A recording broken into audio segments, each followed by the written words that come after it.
అస్సాంలో వరదలతో తీవ్రంగా నష్టపోయిన బాధితులకు అండగా నిలిచేందుకు నందమూరి బసవరామ తారకం ఎన్టీఆర్ చారిటబుల్ ట్రస్ట్ ఆధ్వర్యంలో కూకట్పల్లిలో సహాయ సేకరణ కార్యక్రమం నిర్వహించారు.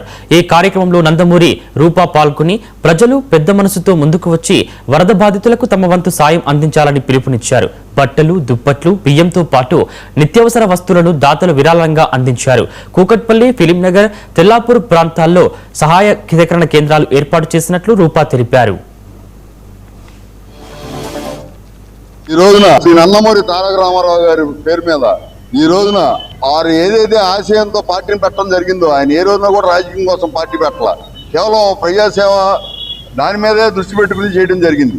ఆ విధంగా కూడు గుడ్డ అనే నినాదంతో ఆయన పార్టీ పెట్టి ప్రజలకు వెళ్ళడం జరిగింది. ఇవాళ రోజున వారి తనయుడు మన నందమూరి వెంకటకృష్ణ గారు, మోహన కృష్ణ గారు ఈ రోజున అదే ఆశయాలను కొనసాగిస్తూ ఈ రోజున కూడు లేకపోయినా కూడు గుడ్డ అనేది ప్రతి ఒక్కరికి చెందాలనే వాళ్ళ మన రాష్ట్రంలోనే కాకుండా పక్క రాష్ట్రంలో వరద బాధితులు కూడా ఈ రోజున సహాయార్థం ఈ విధంగా సేకరించి వారికి పంపించడం జరుగుతుంది.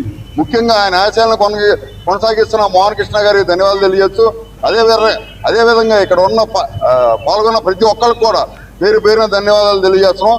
అదేవిధంగా ఎక్కడో అవుట్ ఆఫ్ స్టేషన్లో ఉండి కూడా ఇవాళ రోజున ఈ కార్యక్రమానికి రైస్ బ్యాగులు పంపించినటువంటి వేములపల్లి రాజా గారికి ప్రత్యేకంగా ధన్యవాదాలు తెలియజేసుకుంటూ, అదేవిధంగా వాటర్ బాటిల్స్ కానీ బట్టలు కానీ ఇచ్చిన ప్రతి ఒక్కరు కూడా వాళ్ళు పెద్ద ఇళ్ళు చిన్న లేదు ప్రతి ఒక్కరికి కూడా పేరు పేరున ధన్యవాదాలు తెలియజేసుకుంటూ ఈ అవకాశం ఇచ్చినటువంటి మన రూపా గారికి ధన్యవాదాలు తెలియజేసుకున్నాం. అదే ప్రసన్న కుమార్ గారికి, జగన్ గారికి కూడా ఈ కార్యక్రమానికి ఇచ్చేసినందుకు వారికి కూడా ధన్యవాదాలు తెలియజేస్తున్నాం. పుణ్య దంపతులైన మా తాతగారు నందమూరి తారక రామారావు గారికి, మా నాన్నమ్మ నందమూరి బసవరామ తారకం గారికి పాదాభివందనాలు చేసుకుంటూ ఇక్కడ కుక్కట్పల్లిలో నివసిస్తున్న నా కుటుంబ సభ్యులందరికీ పేరు పేరున నమస్కారాలు తెలియజేసుకుంటున్నాను.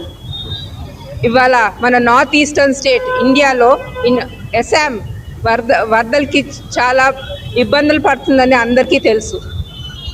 అక్కడ మొత్తం 810 గ్రామాలు కొట్టుకుపోయాయి.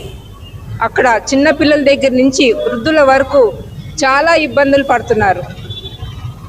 ఈ సమయంలో మన మానవత్వం చాటుకునే కాజ్ అంటే నోబెల్ కాజ్ మనం చేయాల్సిన అవసరం ఎంతో ఉంది.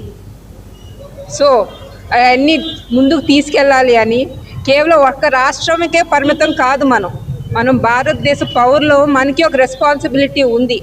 ఏ రాష్ట్రానికి విపత్తు వచ్చినా మనం ముందుకు నడవాల్సిన అవసరం, కలిసి ముందుకు నడవాల్సిన అవసరం ఉంది.